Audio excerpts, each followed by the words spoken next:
Выгрузка МК на Magento. Интеграция с сервисами. Magento настройки. Товари загрузіть. Прибираємо галочку в першому полі в групі зі списку номенклатури і ставимо галочку в третьому полі. Не в групі зі списку у нас перелік товарів, які не вивантажуються, в яких немає синхронізації для Magento.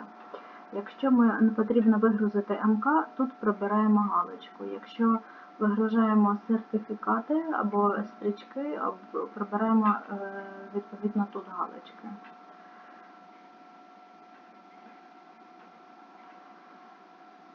В групі зі списку обираємо МК, який варто завантажити.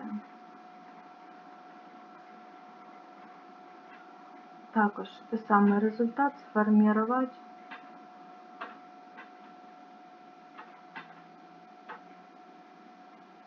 И выполнить обмен.